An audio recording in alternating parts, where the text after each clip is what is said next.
À la montagne, Dieu appelle, se révèle et parle. Dans le chapitre d'aujourd'hui, nous voulons écouter la parole de Dieu.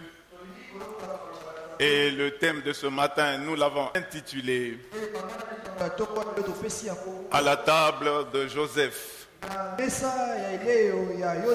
Nous allons lire Genèse chapitre 43, nous lirons les versets 33 et les versets 34.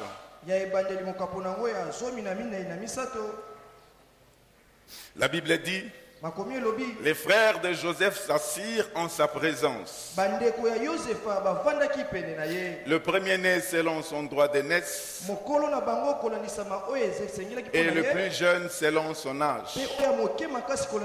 Et ils se regardèrent les uns les autres avec étonnement. Joseph leur fit porter des mets qui étaient devant lui. Et Benjamin en eut 5 fois plus que les autres. Ils burent et s'égayèrent avec lui. Que le Seigneur vous bénisse, vous pouvez vous mettre. Bien-aimé, pour enseigner certaines choses à Jérémie, Dieu lui avait dit d'aller dans la maison du potier.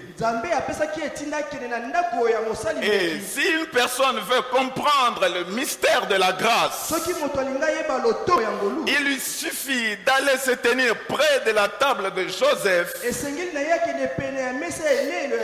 de regarder attentivement ce qui s'était passé à cette table. Mais qu'est-ce qui s'est passé à la table de Joseph? Bien-aimé, lorsque les fils de Jacob ont été conviés à la table de Joseph, la Bible dit qu'ils étaient au nombre de 11. Et en les classant, ils ont été placés selon l'ordre de naissance, c'est-à-dire selon le droit de naissance.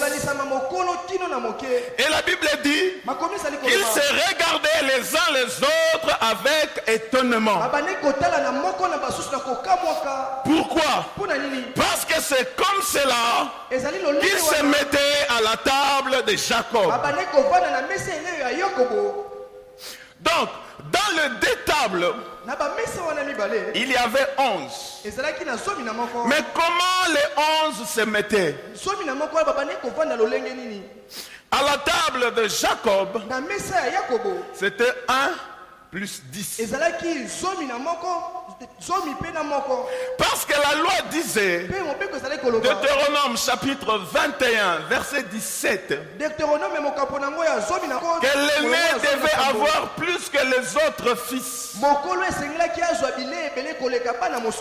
on partageait, tous les fils avaient une part égale. Mais le fils aîné, il avait sa part en tant que fils, et il recevait une autre part en tant qu'aîné. C'est ce qu'on appelle le droit d'aînesse. C'était la loi. Mais arrivé à la table de Joseph, au lieu de 1 plus 10, chose étonnante, c'est 10 plus 1. Parce que Benjamin, qui ne méritait pas d'avoir plus que les autres, a eu 5 fois plus que les autres fils. C'est que la manière de servir à la table de Joseph nous donne la première définition de la grâce. C'est quoi la grâce? La grâce est une faveur imméritée.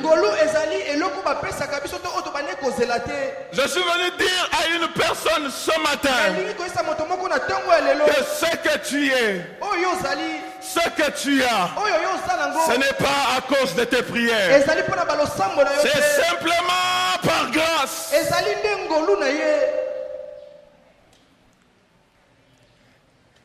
de nous peut dire qu'il mérite d'être ici ce matin?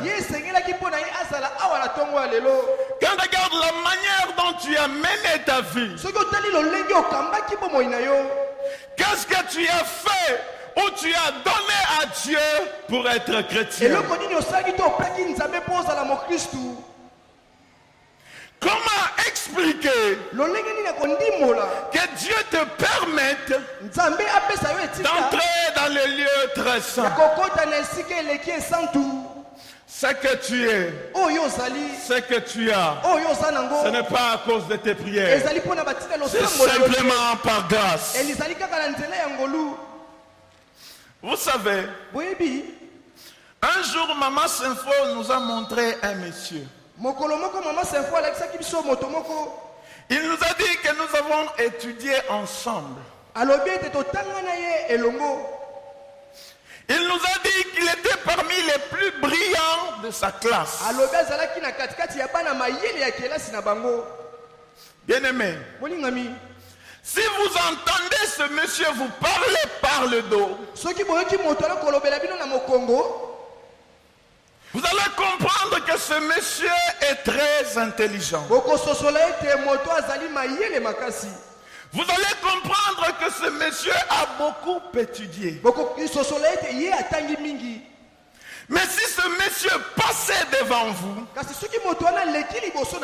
soit vous allez dire que ce monsieur ressemble aux gens qui se parlent à eux-mêmes en cours de route. Soit vous allez dire que quelque chose ne va pas dans sa tête. Or, si l'intelligence était la seule base de différence, ce monsieur devait être plus que Maman Sinfo. Ce monsieur devait avoir plus que Maman Sinfo. Qu'est-ce que Maman Sinfo a fait ou a donné à Dieu pour être ce qu'elle est aujourd'hui, pour avoir ce qu'elle est aujourd'hui? Ce n'est pas à cause de ses prières, mais c'est simplement par grâce. Bien-aimé, écoutez les premières paroles qui sortent de la bouche de Pierre lorsqu'il arrive dans la maison de Corneille. Pierre est en train de dire à Corneille, vous savez qu'il est défendu à un juif de se lier avec un étranger pour entrer chez lui. Bien-aimé, Dieu avait envoyé, avait dit à Corneille que je veux t'envoyer quelqu'un qui viendra te dire des paroles qui vont te donner le salut. Mais lorsque Pierre arrive dans la messe de Corneille, Pierre n'a pas commencé par dire shalom, que la paix soit avec vous. Quand Pierre ouvre sa bouche, il dit à Corneille, vous savez qu'il est défendu à un juif de se lier avec un étranger pour d'entrer chez lui. Bien-aimé, la Bible parlant de Corneille, la Bible précise que Corneille était pieux. La Bible dit que Corneille craignait Dieu avec toute sa maison. La Bible dit que Corneille faisait beaucoup de monde au peuple. La Bible dit que Corneille priait Dieu continuellement. Malgré cela, malgré tout ce qu'on dit de Corneille, le fait seulement d'entrer dans la maison de Corneille suffisait pour être souillé. Pire encore, Quand Dieu veut expliquer à Pierre, Corneille vers qui il l'envoie, Dieu va symboliser Corneille par les quadrupèdes, par les reptiles. C'est ça que nous étions. Je suis en train de dire à quelqu'un ce matin, les prières de Corneille ne pouvaient pas le sauver. Les aumônes de Corneille ne pouvaient pas le sauver. Il lui fallait la grâce pour être pur devant Dieu. Il y a cette question que les gens posent souvent. Si quelqu'un de son vivant, si cette personne ne boit pas, cette personne n'a jamais fumé, cette personne n'a jamais pris la femme d'autrui, la personne n'a jamais rien fait de mal, si cette personne mourait, elle ira au ciel ou en enfer. Écoutez, à cause d'Adam, même si cette personne n'avait aucun péché à son actif, la personne est réputée pécheresse. Donc si cette personne mourait sans avoir reçu Christ, la personne n'ira pas au ciel. Qu'est-ce que je suis en train de dire? Je suis en train de dire ceci. Ce n'est pas une vie moralement propre qui sauve. Ce ne sont pas les aumônes aux pauvres qui sauvent. Si c'était le cas, tous ceux qui ont des fondations caritatives répandues dans les pays du tiers-monde auraient déjà leur ticket pour le ciel. Ce qui sauve, c'est la grâce de Dieu. Voilà pourquoi Paul va dire à Tite,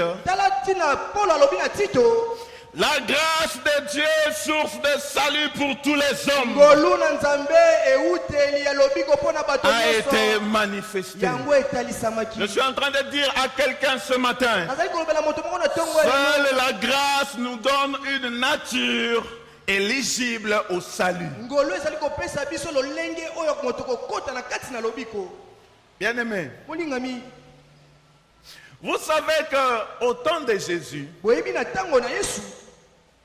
même au temps des apôtres,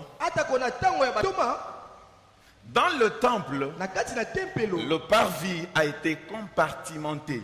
Il y avait le parvis de païens. Il y avait le parvis des femmes. Il y avait le parvis des hommes. Il y avait le parvis des Naziréens. Il y avait le parvis des sacrificateurs. Donc, même au parvis, on ne se mélangeait pas. Et si au parvis, il y a un coin réservé aux païens, c'était pour nous permettre de voir seulement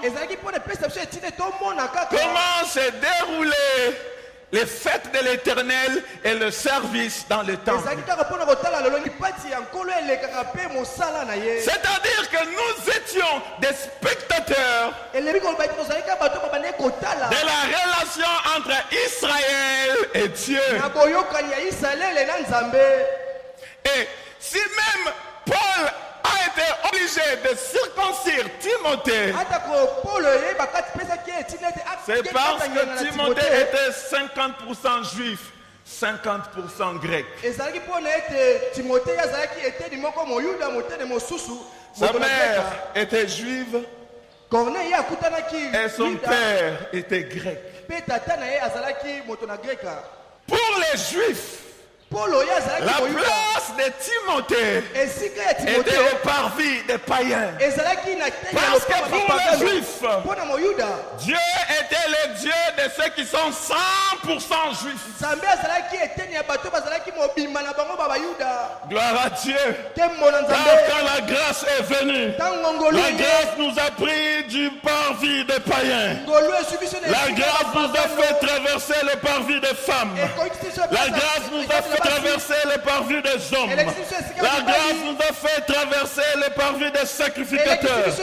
Sans avoir le sang de Lévi. La grâce nous a fait entrer dans le temple. La grâce nous a fait traverser le rideau pour nous placer dans le lieu très saint, en train de contempler Dieu, non pas un seul jour, comme les souverains sacrificateurs selon l'ordre, mais tous les jours. Je suis en train de dire à quelqu'un ce matin, si tu savais combien les Juifs sont jaloux de ce que tu as reçu la grâce d'être chrétien, tu ne peux pas t'empêcher d'acclamer Dieu. Si tu savais combien les Juifs sont jaloux de la grâce que tu as reçue, de voir des choses qui étaient au-delà du rideau, tu ne peux pas t'empêcher de louer Dieu.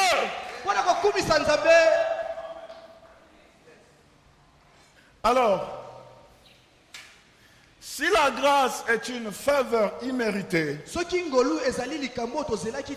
devons nous poser la question, où et quand commence la grâce? Je suis venu dire à quelqu'un ce matin, la grâce ne commence pas avec l'église des nations. La grâce a commencé depuis le jardin d'Éden. Bien-aimé, la Bible dit que le salaire du péché, c'est la mort. Mais quand Adam et Ève ont péché, Dieu, au lieu de tuer Adam et Ève, Dieu va tuer un animal pour permettre à Adam de continuer de vivre en dehors du jardin, en attendant de trouver un moyen légal pour faire retourner Adam dans le jardin d'Éden. Bien-aimé, qu'est-ce que Adam avait fait ou avait donné à Dieu pour que Dieu tue un animal à sa place? Je suis en train de dire que les villes de refuge n'ont pas commencé avec l'installation d'Israël au pays de Canaan. Ici aussi, Dieu avait déplacé Adam pour qu'il soit là où il peut continuer de vivre pendant qu'il cherchait comment faire entrer Adam dans le jardin. Parce que la place d'Adam n'était pas en dehors du jardin, la place d'Adam c'était dans le jardin d'Éden. Quand nous allons à l'époque de Noé, la Bible dit que Noé était juste. La Bible dit que Noé craignait Dieu. La Bible dit que Noé marchait avec Dieu. Mais quand Dieu a décidé de détruire la terre avec le déluge, la Bible précise que Noé trouva grâce. Donc si Noé a été sauvé avec sa famille, ce n'est pas parce que Noé était juste. Sinon sa justice devait appeler un salaire. Sinon son salut devait être un salaire de sa justice. Mais ma Bible me dit que Noé trouva grâce. Quand nous allons à l'époque d'Abraham, les habitants de la ville d'Our en Chaldée étaient des idolâtres. Donc Abraham était un idolâtre. Le papa d'Abraham était un idolâtre. Même Lot était un idolâtre. Mais quand Dieu vient, il les a tous trouvés, tous des idolâtres. Qu'est-ce qu'Abraham a fait ou a donné à Dieu pour être choisi? Parce qu'ils étaient tous des idolâtres. Quand nous allons à l'époque de Marie, la Bible nous dit que Marie était vierge. Écoutez, en Israël, être vierge jusqu'au jour du mariage était la règle. Connaître les hommes avant le mariage était l'exception. Donc Marie n'était pas la seule vierge en Israël. D'ailleurs, Marie n'était pas de la tribu de Juda. C'est Joseph qui était de la tribu de Juda. Donc dans la tribu de Juda, il y avait des vierges. Dieu pouvait facilement faire sortir Christ d'une vierge de la tribu de Juda. Mais quand l'ange rencontre Marie, il lui dit, tu as trouvé grâce une bonne nouvelle pour quelqu'un ce matin. La grâce prend quelqu'un qui ne remplit pas les critères. La grâce prend quelqu'un qui est négligé pour le faire asseoir avec les grands. Comme la Bible déclare, de la poussière il retire le pauvre, du souillure il relève l'indigent. Pour le faire asseoir avec les grands, avec les grands de la gloire. Je suis en train de dire à quelqu'un ce matin, tu n'as pas besoin de pistons pour aller de l'avant. Ce qu'il te faut, c'est la grâce de Dieu. Si tu rencontres la grâce de Dieu ce matin, les choses vont changer dans ta vie.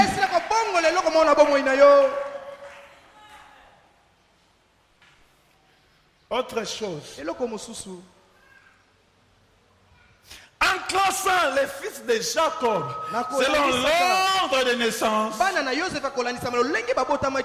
les fils de Jacob s'attendaient qu'à la table de Joseph, que la loi soit aussi respectée.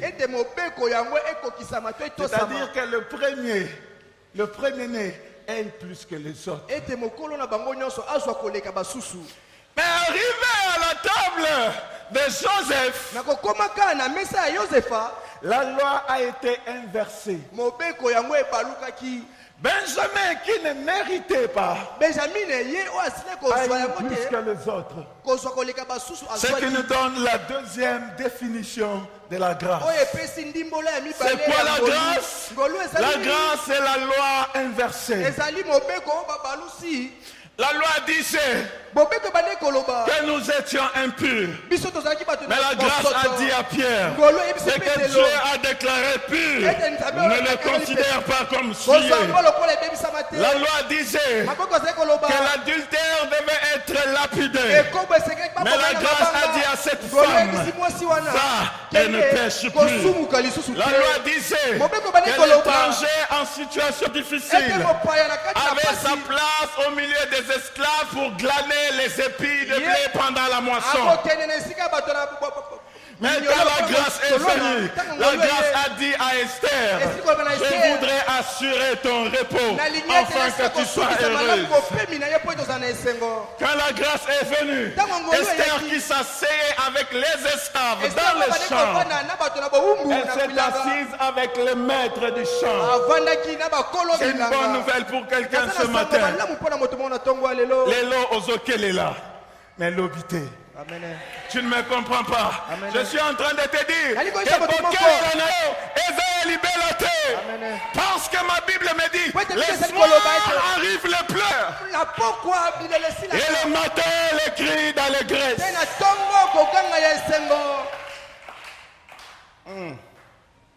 Si à la table de Joseph la loi a été inversée, C'est que la table est en réalité les mains. Car lorsque le patriarche Jacob était sur le point de bénir les deux fils que Joseph avait eu en Égypte, la Bible nous dit que le patriarche Jacob avait inversé ses mains. De sorte que sa main droite s'est retrouvée sur Ephraïm le cadet. Et sa main gauche s'est retrouvée sur Manassé. Lorsque Joseph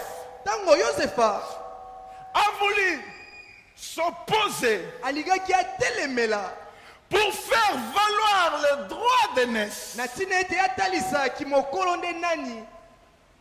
qui était conforme à la loi, le patriarche Jacob va lui dire: je sais ce que je suis en train de faire. C'est contraire à la loi, mais c'est conforme à la grâce. Alléluia. Amen. Qu'est-ce que je suis en train de dire? Je suis en train de dire que la grâce est la dispensation de la vieillesse. Je suis en train de dire que la grâce est la dispensation de la vieillesse. Quand Isaac était jeune, sa bénédiction était pour Ésaü. Quand Isaac est arrivé au soir de sa vie, quand Isaac a vieilli, quand Isaac est devenu aveugle, il a donné sa bénédiction à Jacob. La loi marche avec la jeunesse. La grâce marche avec la vieillesse. Je ne me comprends pas. Je suis en train de dire ceci. Si toi et moi nous entrons dans la présence de Dieu, et si nous sommes bénis, c'est parce que Dieu a vieilli. C'est parce que Dieu est devenu aveugle.